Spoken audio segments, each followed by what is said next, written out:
Akuntabilitas. Ada 4 yang harus kita pahami dari akuntabilitas. Yang pertama, konsep akuntabilitas. 2, mekanisme akuntabilitas. 3, akuntabilitas dalam konteks. 4, menjadikan ASN yang akuntabel. Konsep akuntabilitas. Definisi akuntabilitas adalah kewajiban setiap individu, kelompok, institusi untuk memenuhi tanggung jawab demi menjamin terwujudnya nilai-nilai publik. Aspek-aspek akuntabilitas. 1. Akuntabilitas adalah sebuah hubungan. 2. Berorientasi pada hasil. 3. Membutuhkan laporan. 4. Membutuhkan konsekuensi. 5. Memperbaiki kinerja. Fungsi akuntabilitas.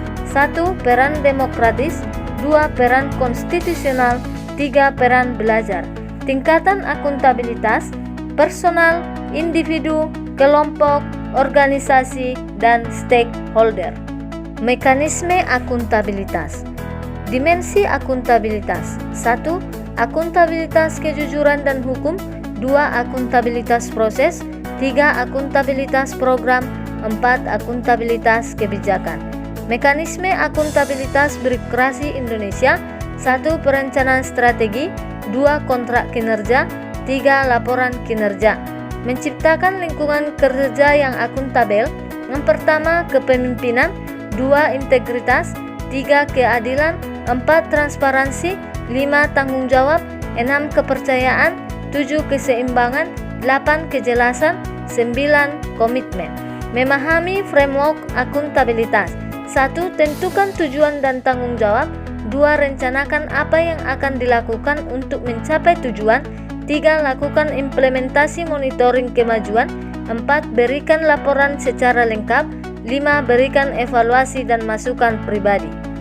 Penerapan akuntabilitas yaitu transparansi dan akses informasi, praktek kecurangan dan perilaku korup, penggunaan sumber daya milik negara, penyimpanan dan penggunaan data dan informasi pemerintah, konflik kepentingan. Jadi PNS yang akuntabel mampu mengambil keputusan yang akuntabel, menghindari konflik kepentingan, perilaku akuntabel dalam penyimpanan data dan informasi pemerintah, perilaku akuntabel dan penggunaan sumber daya negara, menghindari perilaku curang dan koruptif, perilaku akuntabel dalam transparansi dan akses informasi. Nasionalisme. Pengertian nasionalisme adalah sikap atau semangat yang harus dimiliki setiap warga negara Indonesia dalam mencintai tanah airnya. Nasionalisme Pancasila adalah pandangan atau paham kecintaan bangsa Indonesia terhadap bangsa dan tanah airnya yang didasarkan pada nilai-nilai Pancasila. Nilai Pancasila dalam menumbuhkan nasionalisme. Nilai sila pertama, bangsa Indonesia adalah manusia yang beriman, menghormati dan bekerja sama antar umat beragama, dan tidak memaksakan agama kepada orang lain.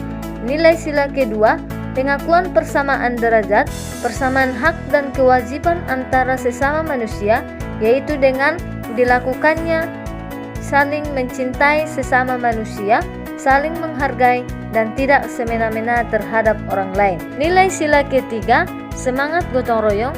Nilai sila keempat, penghormatan terhadap rakyat, permusyawaratan atau kekeluargaan, yaitu persatuan di atas kepentingan individu, tidak melaksanakan kehendak kepada orang lain.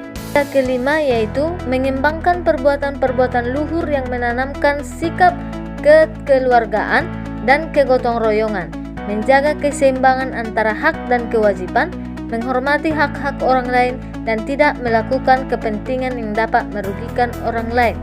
Fungsi dan peranan Pancasila. Pancasila sebagai dasar negara. Pancasila sebagai jiwa dan kepribadian bangsa Indonesia. Pancasila sebagai cita-cita dan tujuan bangsa Indonesia. Pancasila sebagai pandangan hidup untuk mempersatukan bangsa Indonesia. Peranan ASN ada 3, sebagai pelaksana publik, pelayan publik, perekat, ataupun pemersatu bangsa.